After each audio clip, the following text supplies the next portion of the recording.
프랑스 나폴레옹이 유럽을 장악하고 있을 때에 영국을 견제하기 위해서 유럽 대륙에 있는 나라들이 영국과 무역을 하지 못하게 했습니다. 이것을 대륙 봉쇄령이라고 합니다. 그런데 영국은 유럽이 아닌 다른 나라들과 무역을 늘려가면서 어려움을 상대적으로 적게 겪은 반면 정작 대륙 봉쇄령을 시행하는 유럽 국가들이 영국과 무역을 하지 못하게 되어서 오히려 어려움을 많이 겪었습니다. 그런데 나폴레옹의 군사력이 워낙 강해서 대륙 봉쇄령에 대해서 아무도 반발하지 못하고 그냥 고통만 당하고 있었습니다. 그런 중에 러시아가 대륙 봉쇄령 때문에 영국에 농산물을 수출하지 못해서 심각한 어려움을 겪게 되자 러시아는 1810년도에 대륙 봉쇄령을 거부하고 영국과 무역 관계를 다시 재개하게 됩니다. 나폴레옹이 가만히 있었겠습니까? 배신한 나라를 처단해야 되죠. 그렇지 않으면 유럽의 다른 나라들도 나폴레옹을 배신할 것입니다. 1812년 6월에 나폴레옹은 60만 명의 대군을 이끌고 러시아로 진군에 들어갔습니다. 전쟁에서 중요한 것이 보급이죠. 먹어야 전쟁을 하지 않습니까? 그런데 나폴레옹은 3주 분량의 보급 물자만 가지고 원정을 시작했습니다. 아마도 3주 정도면 전쟁을 끝낼 수 있을 것이라고 생각했던 모양입니다. 아니면 현지에서 보급 물자를 조달할 수 있을 것이라고 생각했겠죠. 그런데 러시아는 나폴레옹과 싸우지 않고 계속 후퇴만 합니다. 그래서 나폴레옹의 프랑스 군대는 계속 러시아 군대를 쫓아서 러시아 영토 더 깊숙이 들어가게 되었습니다. 그런데 러시아군은 후퇴하면서 나폴레옹 대군이 보급 물자를 현지에서 조달할 수 없도록 파괴해버리고 도주했습니다. 러시아의 아주 고도의 작전이죠. 그래서 나폴레옹 군대는 그 작전에 말려서 제대로 먹지 못하고 굶주려야 했습니다. 이런 상황에서 나폴레옹 군은 모스크바 근방의 보로디노에서 최초로 러시아 군과 전투를 벌이게 되었습니다. 전투라는 것은 직접 군인들끼리 싸우는 것이지 않습니까? 결과는 러시아 군의 피해가 5만 명, 프랑스 군의 피해가 3만 명으로 나폴레옹의 승리였습니다. 그러자 러시아는 또 후퇴합니다. 드디어 나폴레옹은 러시아의 심장부 모스크바에 입성합니다. 그러면 전쟁에서 승리한 것 아닙니까? 나폴레옹은 자신이 전쟁에서 승리한 걸로 생각했는데 그게 아니었습니다. 모스크바 시가지는 텅 비어 있었습니다. 아무런 보급품을 조달할 수 없어서 자신의 병사들은 심각하게 굶주렸습니다.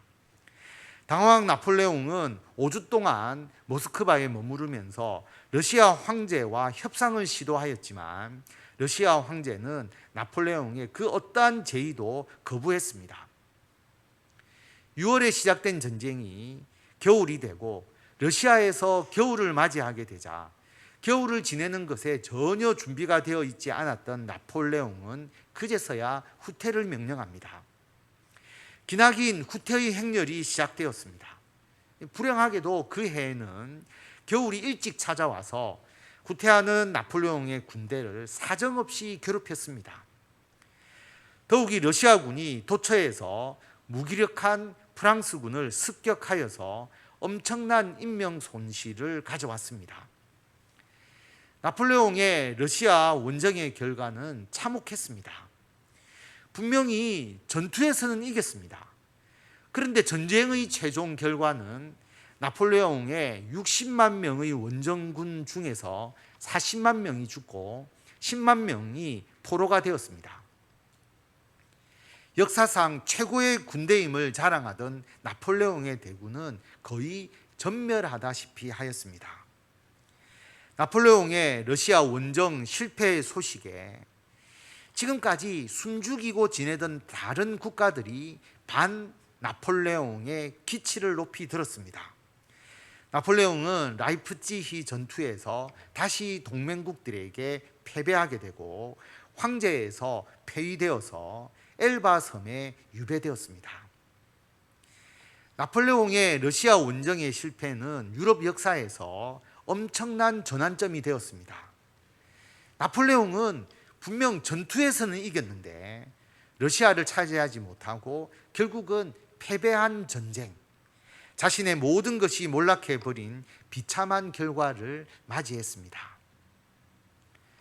성도 여러분, 왜 전쟁 얘기를 하느냐 하면 전투에서 싸워서 이기는 것이 능사가 아니라는 점입니다.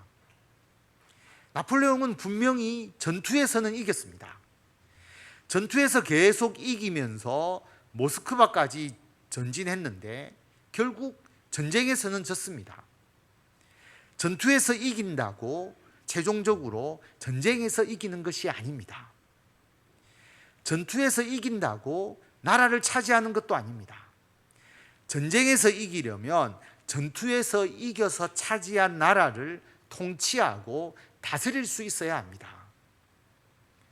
나폴레옹이 전투에서 이기면서 계속 전진해서 모스크바를 점령했지만 러시아를 다스릴 수 없었기에 결국 전쟁에서 패배할 수밖에 없었습니다.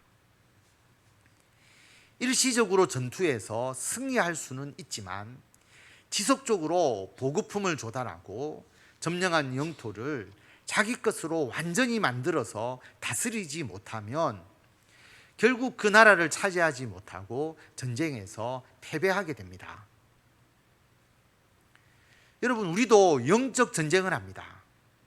우리는 사람들에게 예수님을 믿고 구원받도록 전도합니다. 반면 사탄은 사람들이 예수님을 믿지 못하도록 회방합니다. 이것은 치열한 영적 전투입니다. 우리가 영적 전투에서 이기면 내가 전도하는 사람이 예수님을 믿게 됩니다. 예수님을 믿는 성도의 숫자가 많아집니다. 영적 전투에서 이기지 못하면 사람들이 예수님을 믿지 않습니다. 영적 전투가 이루어지는 전쟁터는 우리의 직장 생활, 사회 생활, 우리의 일상 생활입니다. 거기서 만나고 함께 생활하는 사람들을 전도하느냐 못하느냐, 그들에게 그리스도의 선한 영향력을 끼치느냐 못 끼치느냐가 영적 전투의 승리를 판가름합니다.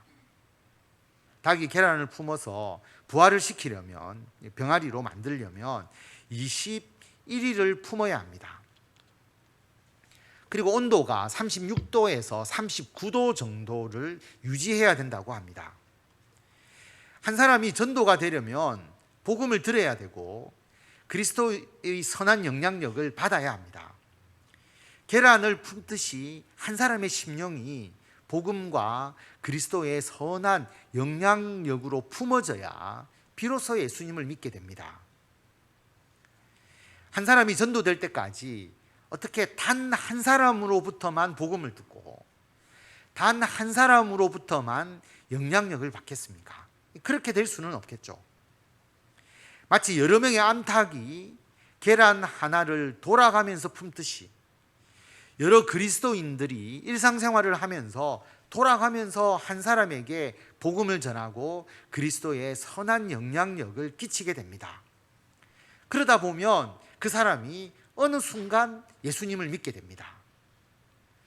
여러분이 전도해서 한 사람이 교회에 나왔다고 해서 사실 여러분 혼자서 전도한 것이 아닙니다. 여러분 외에 여러분이 전도한 그분에게 복음을 전하고 예수님의 은혜와 사랑을 끼친 다른 여러 성도님들이 있습니다. 그러므로 한 분이 전도되는 것은 모든 그리스도인들의 기쁨이고 영광입니다. 모든 그리스도인들이 감사해야 할 일입니다. 이것이 영적 전투에서 이기는 것입니다.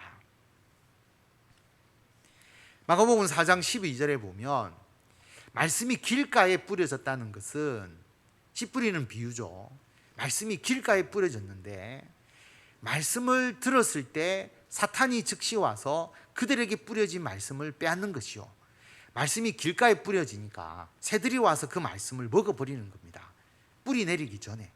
그게 어떤 의미냐 하면 말씀을 들었을 때 사탄이 그들에게 뿌려진 말씀을 빼앗아 가버린다라고 하는 겁니다.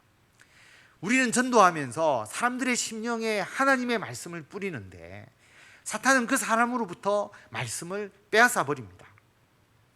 이 영적 전투에서 우리가 이겨야 합니다. 사탄이 빼앗아 가더라도 우리는 그들에게 계속 복음을 전해야 합니다. 계속 복음을 전해야 합니다. 성도 여러분, 그런데 우리가 그들에게 하나님의 말씀만 전한다고 해서 그들이 곧바로 예수님을 믿게 되는 것이 아닙니다. 그들이 복음을 듣고 그 말씀을 믿게 하려면 그들의 마음 문이 열려야 합니다. 마치 계란이 부어가 되려면 따뜻한 온도가 유지되어야 하듯이 그들이 예수님의 사랑과 은혜를 지속적으로 느끼게 해야 합니다. 이것이 전도이고 영적 전투입니다. 우리의 전도로 최종적으로 한 사람이 예수님을 믿게 되어야 영적 전투에서 우리가 이긴 것입니다. 코로나 때문에 우리 전도가 많이 위축되었습니다. 이제 코로나 팬데믹에서 벗어나서 다시 일상이 회복되어 가고 있습니다. 그러므로 우리는 다시 전도에 힘을 다해야 합니다. 로마서 10장 14절에 보면 그런즉 그들이 믿지 아니하는 일을 어찌 부르리요? 듣지도 못한 일을 어찌 믿으리요? 전파하는 자가 없이 어찌 들으리요? 성경 말씀을 듣지 못하는데 믿을 수가 없지 않겠습니까? 전파하는 자가 없는데 그 누구도 성경 말씀을 들을 수가 없습니다. 그러므로 우리가 하나님의 말씀을 전해야 합니다.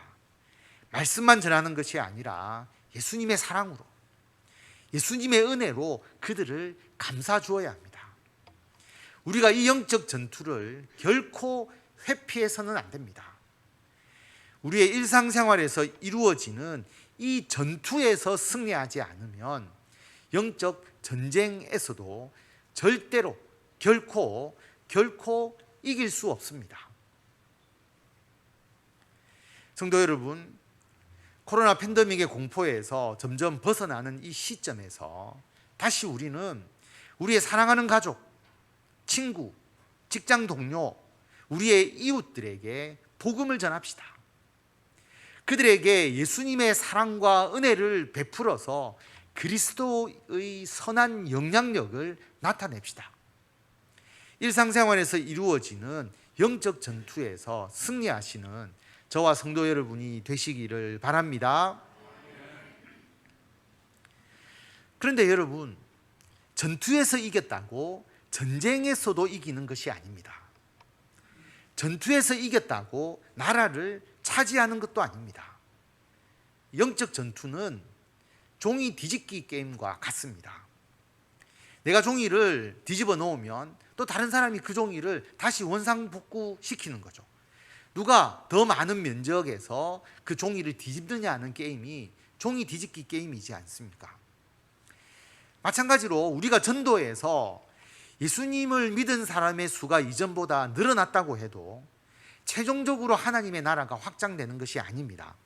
좀 더 쉽게 말하면 우리가 전도한 사람이 예수님을 믿게 되고 한두 번 교회 나와서 예배를 드릴 수 있습니다. 전도를 통해서 예수님을 믿게 된 분이 1년, 2년 교회를 다니면서 예배 드릴 수 있습니다. 그런데 그 후에 예수님을 믿지 않고 세상으로 돌아가 버리면 아무런 소용이 없습니다. 지금 아무리 신앙생활을 잘하더라도 하나님의 품에 안길 때까지, 삶의 그 마지막 순간까지 믿음을 지키지 못하고 중도의 믿음을 포기해버리면 또한 아무 소용이 없습니다. 이것은 영적 전투에서는 이긴 것 같은데 결국 전쟁에서 최종적으로 이기지 못한 것입니다. 결국은 하나님의 나라를 확장하지 못한 것입니다. 여러분, 우리는 영적 전투에서 이겨야 합니다. 그리고 최종적으로 영적 전쟁에서도 승리해야 합니다. 하나님의 나라가 확장되어야 합니다. 우리가 뒤집어 놓은 종이가 다시 뒤집히지 않게 해야 합니다. 어떻게 가능합니까? 성도를 양육해야 합니다. 예수님을 믿는 성도가 죽어서 하나님의 품에 안기는 그 순간까지, 또는 예수님께서 재림하셔서 우리의 구원이 완성되는 그 순간까지 양육이 계속되어야 합니다. 그런데 성도 여러분, 신앙의 양육은 오직 교회를 통해서만 가능합니다. 영적 전투는 전도라고 말씀을 드렸죠. 전도는 개인이 할 수 있습니다. 혼자서도 할 수 있습니다. 아주 유명하신 분이죠. 진돗개 전도왕 박병선 장로님. 이분이 처음 예수님을 믿고 난 후에 얼마 되지 않을 때입니다. 그런데 1년에 몇 명까지 전도를 했느냐 하면 750명까지 전도를 했습니다. 1년에 750명을 전도하신 분입니다. 왜 진돗개 전도왕이라고 하느냐 하면 진돗개처럼 한 번 물면 절대로 놓치지 않는다, 그런 신조로 열심히 전도하셨거든요. 이분이 순천시에 시의원도 하셨는데, 시의원이 되었을 때 시의원 22명 중에 20명을 전도했습니다. 이처럼 한 사람이 수백 명을 전도할 수 있습니다. 그런데 전도된 분을 양육하여서 결국 하나님의 나라를 확장하는 것은 절대로 혼자서 할 수 없습니다. 양육은 교회를 통해서만 가능합니다. 군인들이 전투에서 이기기 위해서는 전투하는 군인만 있어서는 안 됩니다. 군인들이 부상당하면 치료를 해주는 병원, 그리고 식량이나 무기나 탄약을 공급해주는 보급부대, 휴식을 취할 수 있는 막사, 그리고 먹을 것을 먹여주는 식당, 훈련받을 수 있는 훈련소, 이 모두가 있어야 합니다. 후방 부대가 이 기능을 잘 해주어야 합니다. 이것이 교회의 또 다른 역할입니다. 이것이 양육입니다. 절대로 혼자서 할 수가 없습니다. 여러분, 교회 없이도 우리의 신앙을 끝까지 지킬 수가 있을까요? 없습니다. 예수님을 믿고 혼자서 신앙생활 해보십시오. 신앙이 점점 시들시들해집니다. 나중에는 결국 신앙을 잃어버립니다. 그래서 우리는 교회에 소속되어야 합니다. 예수 그리스도를 머리로 하는 교회의 한 몸이 되어야 합니다. 그 일부가 되어야 하는 것이죠. 우리나라에 복음을 전한 선교사와 신앙의 선배들이 전도만 열심히 하고 교회를 세우지 않았다고 생각해 보십시오. 지금과 같은 한국 기독교의 성장이 절대로 있을 수 없습니다. 복음이 전해지는 곳곳마다 교회를 세우고 그 교회를 지켜왔기 때문에 지금의 한국 기독교가 있게 된 것입니다. 일제강점기 6.25 전쟁을 통해서 사탄은 우리 성도들의 신앙을 무너뜨리려고 끊임없이 공격하고 핍박하고 박해를 했지만, 성도들은 교회를 중심으로 뭉쳐서 신앙과 믿음을 지킬 수 있었습니다. 사도 바울이 2차 전도 여행과 3차 전도 여행 때 에베소 지역에 복음을 전했습니다. 그런데 사도 바울은 전도자이지 목회자는 아니거든요. 여러 나라를 다니면서 복음을 전하는 사명을 했습니다. 그래서 사도 바울은 자기가 복음을 전하고 교회를 세우기는 하지만 그 교회에서 직접 계속 목회를 하지는 않습니다. 일정 기간이 지나면 그 교회를 다른 사람에게 맡기고 자신은 다른 지역으로 가서 또 복음을 전하는 것이죠. 오늘 말씀 17절에 보면 사도 바울이 밀레도에서 사람을 에베소로 보내어서 에베소 교회 장로들을 초청합니다. 밀레도로 와달라고 하는 것이죠. 사도 바울이 3차 전도를 마치고 예루살렘으로 돌아가기 전에 밀레도에서 사람을 에베소로 보내어서 에베소 장로들을 밀레도로 부른 겁니다. 여기서 장로라고 되어 있지만 지금으로 말하면 목사와 장로를 모두 포괄하는 개념입니다. 사도 바울이 에베소 교회 장로들을 불러서 교회의 양육에 대해서 진심으로 권면합니다. 여러분은 자기를 위하여 또는 온 양떼를 위하여 삼가라. 성령이 그들 가운데 여러분을 감독자로 삼고 하나님이 자기 피로 사신 교회를 보살피게 하셨느니라.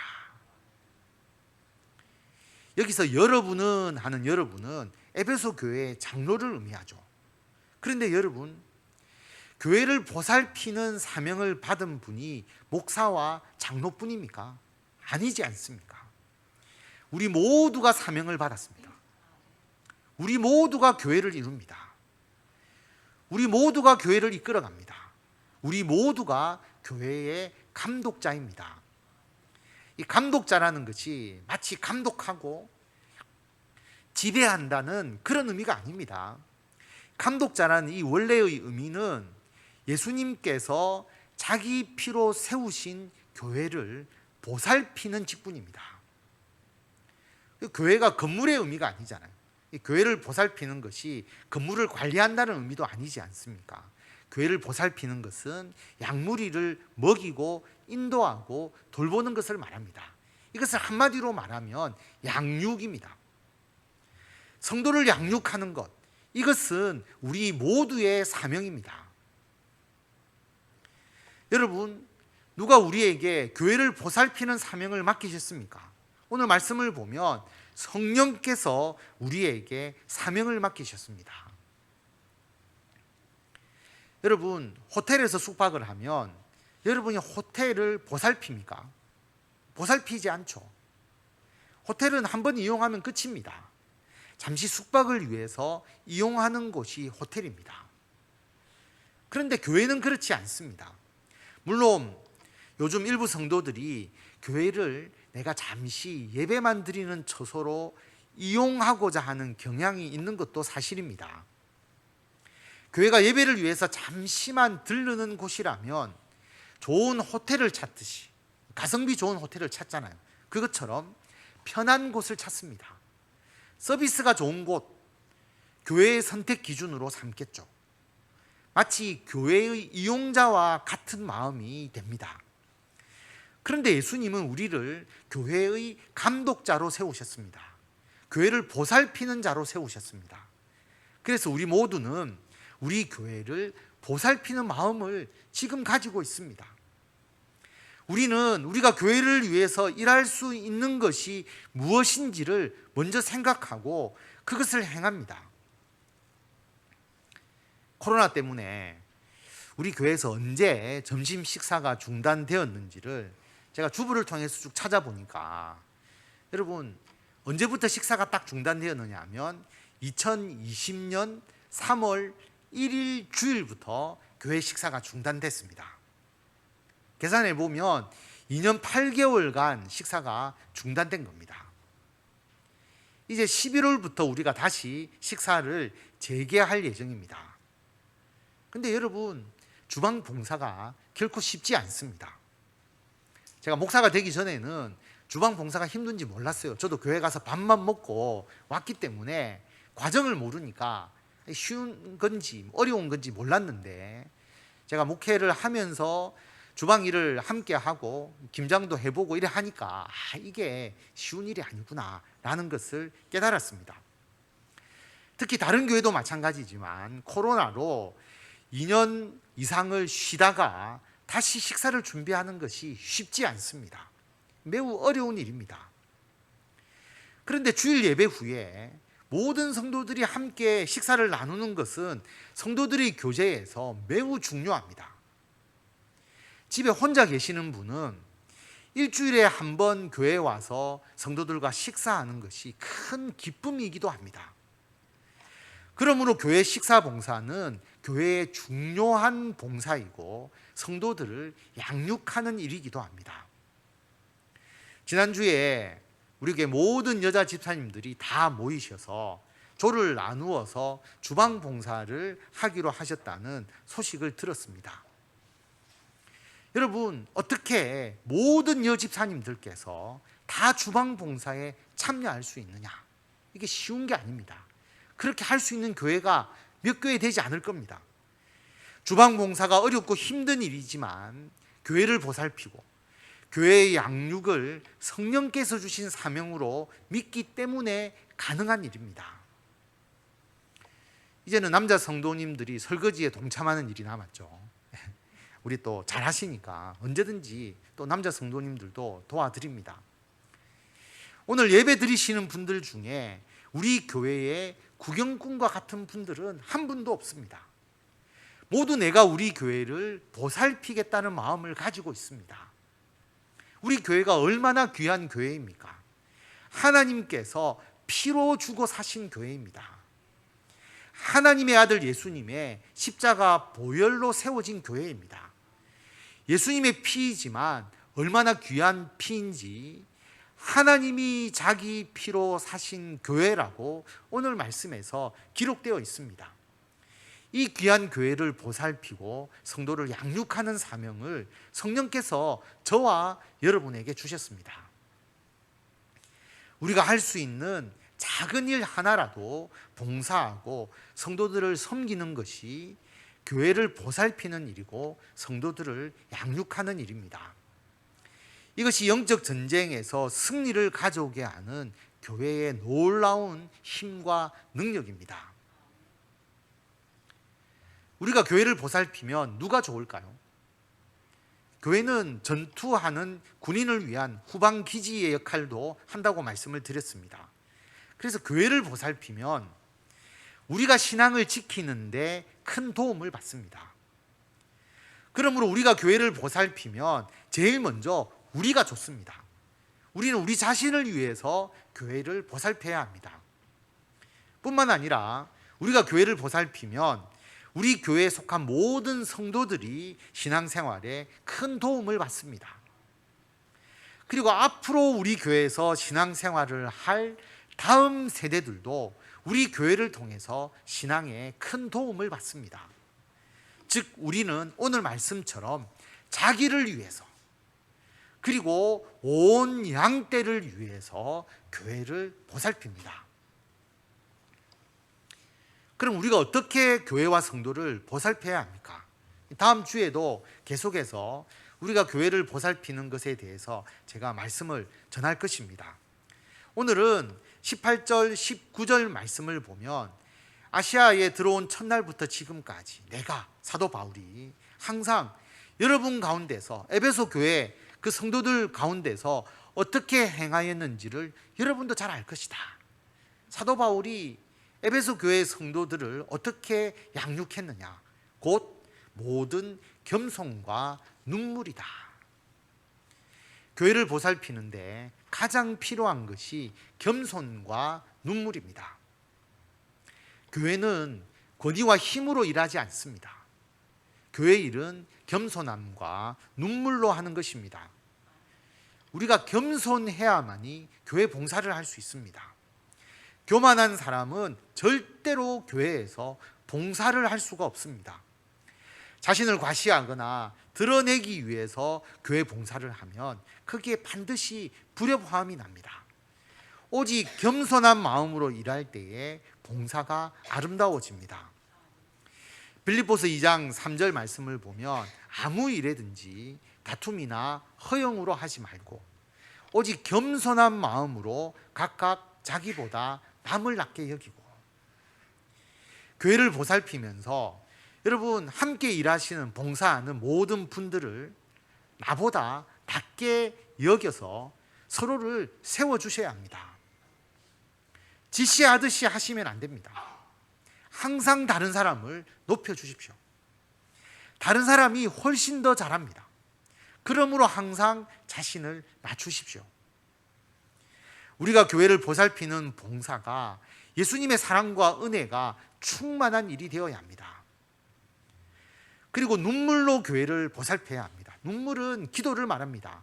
사도행전 20장 31절에 보면 그러므로 여러분이 일깨어 내가 3년이나 밤낮 쉬지 않고 눈물로 각 사람을 훈계하던 것을 기억하라. 사도 바울이 에베소 교회 성도들을 가르칠 때에도 눈물로 훈계했습니다. 훈계를 하는 것도 권위로서 가르치지 않았습니다. 교회를 보살피는 일에 나의 힘으로 내가 어떤 성과를 내겠다고 하지 마시기 바랍니다. 먼저 기도하십시오. 하나님, 오직 눈물로 교회를 보살피겠습니다. 하나님, 저는 겸손히 봉사할 뿐입니다. 하나님께서 성도들을 양육해 주십시오. 오직 하나님께서 위로하시고 품어주십시오. 기도로 교회의 모든 일을 행하셔야 합니다. 우리 교회는 작은 교회지만 새벽 기도를 1부와 2부를 합니다. 제가 이 교회 목회하면서 1부, 2부를 한 것은 그래도 여러분이 편한 시간에 조금이라도 더 교회에 오셔서 기도할 수 있도록 가장 편하게 1부, 2부를 열어서 그렇게 기도해야 하고 있습니다. 수요 예배도 있죠. 금요 기도회도 있습니다. 요즘은 그 둘 중에 하나가 없는 교회가 많은데 우리도 처음에 없었다가 우리 여자 권사님들께서 금요 기도회가 필요하다고 해서 금요 기도회를 열어서 운영하고 있습니다. 이제 11월부터는 주일 찬양 예배도 있습니다. 눈물로 기도하면서 교회를 보살피는 일을 할 수 있도록 여건이 충분히 갖추어져 있습니다. 모여서 기도하기만 하면 됩니다. 눈물 어린 기도를 통해서 교회를 보살피고 성도를 양육하는 저와 성도 여러분이 되시기를 바랍니다. 성도 여러분, 우리는 일상생활에서 이루어지는 영적 전투에서 이겨야 합니다. 나와 생활을 같이 하는 모든 사람들에게 성경 말씀을 전하고 그리스도의 선한 영향력을 통해서 예수님의 은혜와 사랑을 나타내어야 합니다. 또한 성도와 교회를 보살펴야 합니다. 모든 성도가 생의 마지막 순간까지 예수님에 대한 믿음을 지킬 수 있도록 양육에 힘써야 합니다. 오직 겸손과 눈물만이 필요합니다. 이제 우리 모두 더욱 겸손하고 오직 눈물로 기도합시다. 그래서 이 해운대 소정교회를 통해서 교회를 보살피고 영적 전쟁에서 승리하면서 하나님의 나라를 확장시켜 나갑시다. 성령께서 주신 교회를 보살피는 이 사명을 겸손과 기도로 잘 감당하시는 저와 성도 여러분이 되시기를 바랍니다.